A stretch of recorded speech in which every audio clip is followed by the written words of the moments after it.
When we come to read the book, finally we have the dramatis personae, Alonso, who is the king of Naples. Ferdinand is his son. Sebastian is brother to Alonso.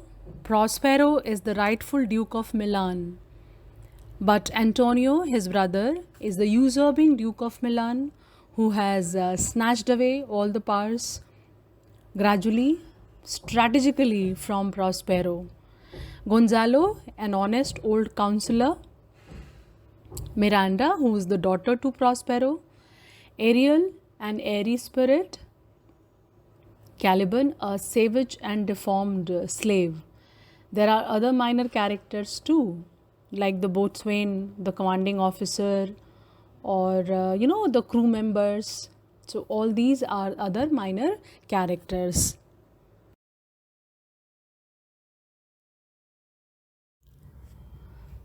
As I have told you already that The Tempest is one of the greatest works of Shakespeare, and it is regarded as finest work as far as characterization is concerned.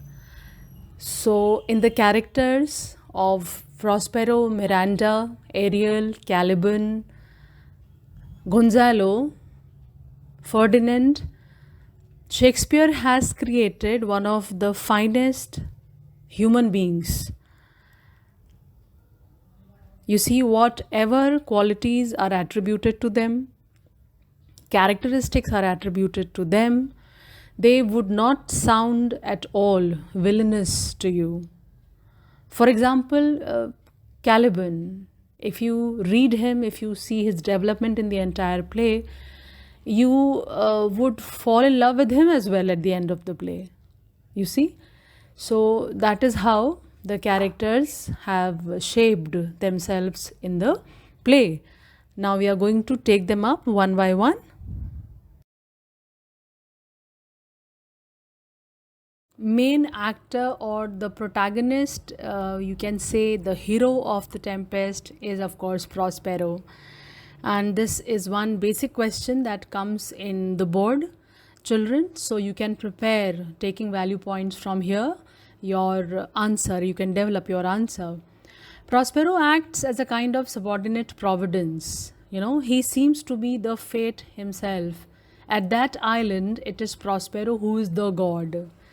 And he's reconciling the diverse elements to himself and in himself to one another, though armed with supernatural might, so that the winds and waves they obey him. His magical and mysterious powers are tied to truth and right. His high class work to none but just and beneficent ends. Whatever he does, he uses it for the benefit of mankind. That is the beautiful characteristic of Prospero that has been highlighted by Shakespeare. Whatever might be repulsive in the musician is softened and made attractive by virtues of the man and the feelings of the father. That is a beautiful expression by Shakespeare again. Ariel links him with the world above us, Caliban with the world beneath us, and Miranda with the world around and within us. So Prospero comes out as the one of the most beautiful creations of Shakespeare, children.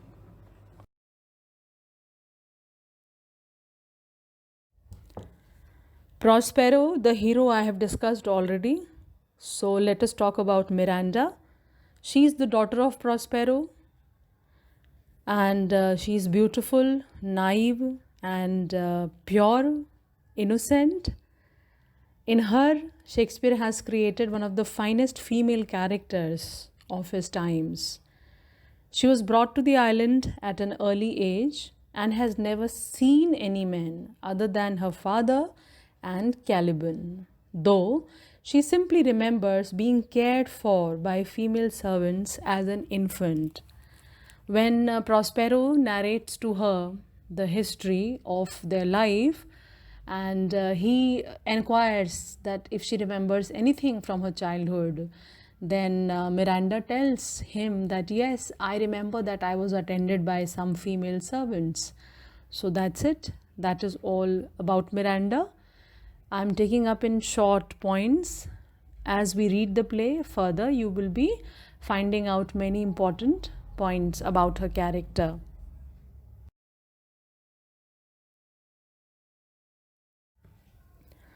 Ariel is Prospero's spirit helper. He was rescued by Prospero from Sycorax, the witch, who had earlier owned the island. Ariel is Prospero's servant until Prospero decides to release him.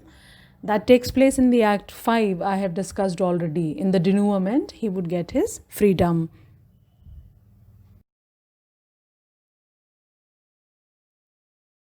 Caliban is another of Prospero's servants. He is the son of the now deceased witch Sycorax, acquainted Prospero with the island when Prospero arrived there at the island.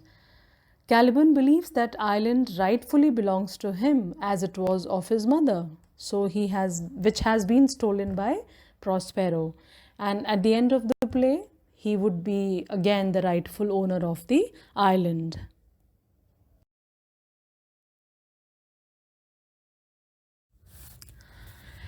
Another important character is Ferdinand, the son and heir of Alonso, the king of Naples. Ferdinand seems in some ways to be as pure, as naive as Miranda. It seems that Shakespeare has created him as the male counterpart of Miranda.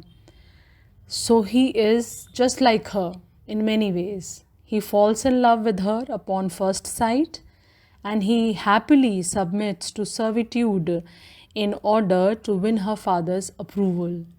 So when they come upon the island after the shipwreck, Ferdinand and Alonso and Gonzalo and Sebastian, they were all separated from the second group.